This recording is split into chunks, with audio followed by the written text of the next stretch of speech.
We're expecting Vice President Kamala Harris to announce her running mate in the next 24 hours ahead of her battleground state blitz with her VP pick that kicks off in Philadelphia tomorrow. She reportedly met with at least 3 finalists: Minnesota Governor Tim Walz, Pennsylvania Governor Josh Shapiro, and Arizona Senator Mark Kelly yesterday at her Naval Observatory residence in D.C. Meanwhile, Maria spoke with Trump's running mate, Ohio Senator JD Vance, on Sunday Morning Futures about the recent criticism surrounding his candidacy. Watch. I actually take their criticism as a badge of honor. Of course, the media is going to attack the people they fear the most. And I don't come from inside the Beltway, Maria. You know, I grew up as a poor kid. I didn't come from a political family or a wealthy family. I worked my way through college, through the Marine Corps, and eventually landed as Donald Trump's running mate. I think that's a story that a lot of normal Americans can empathize with. And I guess the Democrats see all of that as weird. What do you say about this new strategy to call you weird from the Democrats? I think that it's a lot of projection. I'm doing this because I want to be a good public servant who fixes the problems of the Democrats. They can call me whatever they want to. The middle school taunts don't bother me. What bothers me and what offends me is what Kamala Harris has done to this country. Joining me now, Democratic strategist and HEG president Fred Hicks, and Pollster and WPA intelligence CEO Chris Wilson. And Chris, I want to start with you. Your reaction to what JD Vance told Maria yesterday.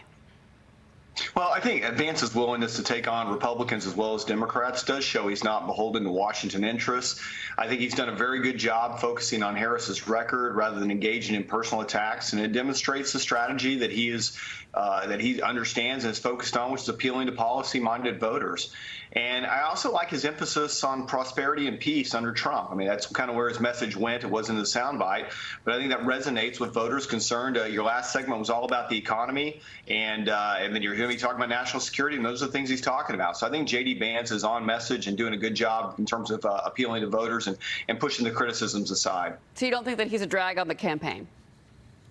No, I really don't. Not at this point. It's too early to tell something like that. I mean, ultimately, until Harris names her vice president, we won't know kind of how they match up. And I think at this point, he's a help in some states that in which his background really does matter. So, Fred, you say that all of the different vice presidential choices for Harris have strengths and weaknesses.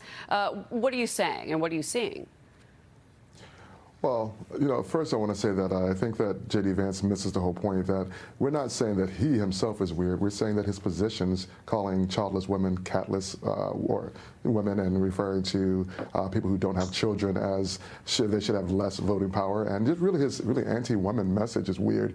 But aside from that, with respect to the vice presidential candidates in front of Vice President Harris at this point, I think that there are a number of candidates who are very strong. And the thing that the vice presidential pick will indicate, as it did on the Republican side, is it will give us a view or a window into how the candidate sees this race. I think when former President Trump selected Vice President or JD Vance to be his vice presidential candidate, that indicated that he felt very confident, and he had every right to do so at the time, because he was up in every swing state poll, and he was up in the national polls, and he was raising all the money. So he picked someone he thought was, well, he didn't really need to appeal to the middle because things are going well. And so I think what we'll see from Vice President Harris will indicate how she sees the race at this point. Yeah, no, I mean, certainly a lot has happened, and it's only been 1 month and change since that debate, to your point. And the campaign for both has really shifted. The candidate shifted on the Democratic side. Yeah. So let's talk about the swing states.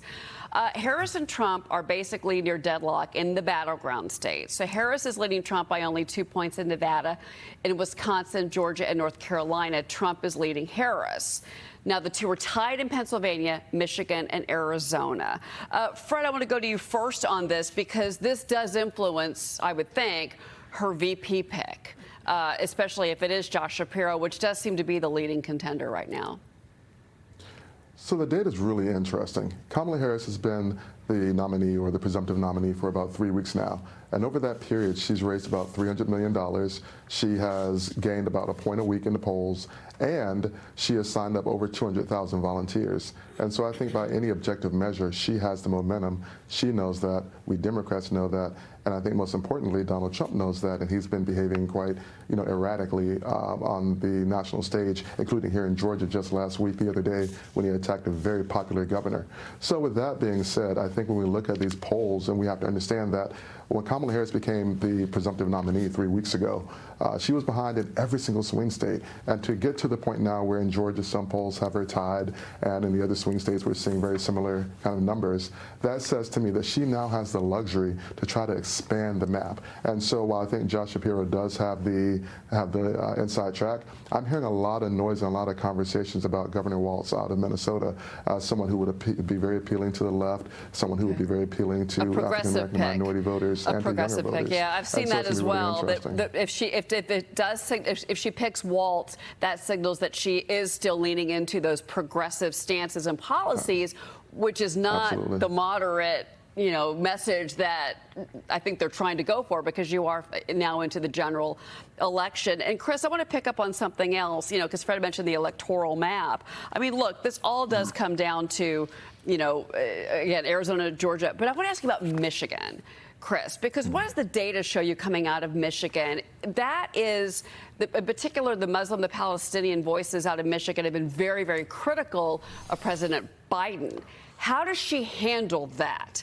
Because Michigan at this point is where we're seeing a neck-and-neck race, but that progressive left could come back to hurt her in Michigan.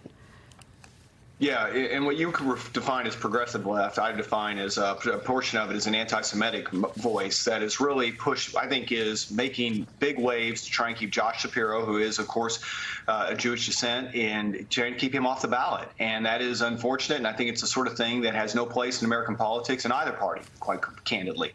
And so to see them have the kind of voice and of course they do, I mean, the fact that he served in the IDF has become a major issue with some of those voices out of Michigan. It's just, again, it has no place in politics, and it's unfortunate to see.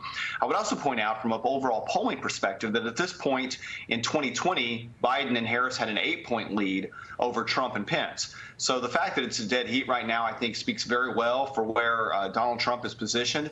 But the thing that really stood out for me on this poll, and this is more of a national thing than it is a Michigan issue, but it certainly affects Michigan because the economic issues there are dominant, and that is economic concerns. And Trump is still favored by voters on this issue. Again, your last segment was talking about the economic concerns right now and how it's hitting average people. Only 25% of people in the poll said they expect to be better off financially if Harris wins, compared to 45% for Trump. That is a big deal, and it and it matters. And nearly half of voters say President Trump's policies will make them financially better off. Only 20 points believe that 20 points would they say that they'd be better off. 6 points say Harris would make them worse off. And so those are the kind of issues I think are making people decide. But I'll tell you the one thing that really stood out to me on the poll, and you mentioned the voices coming out of Michigan, is where this race is right now with Hispanics. And candidly, Harris has a lead, but it's only a 7-point lead right now. And if you think about that, it's 51 for Harris, 44 for Trump. Now, let's look at how Democrats have won Hispanics in the past. Biden won them by 33. Harris leads by 7. Clinton won them by 38. Harris leads by 7. Obama won them by 44. Harris leads by 7. We're looking at a complete shift of Hispanics in terms of their support for President Trump. And I think that is really the story coming out of this, and why you look at states like Nevada and Arizona that are closer, in New Mexico, candidly, that didn't make it into that's making its way into a swing state because of the policies that Donald Trump has taken on the border that are appealing to Hispanics. And that's why this race is closer than it was in 2020. Yeah, and that's why Mark Kelly is up at the top of the list for vice president, because of the border. And, he's somebody that has really captured that audience in Arizona in particular. Well, we're going to know in the next 24 hours, gentlemen, who the choice is going to be, and then we'll have much more to talk about. Fred Hicks, Chris Wilson, great segment, guys. Thank you so much for being with me this morning.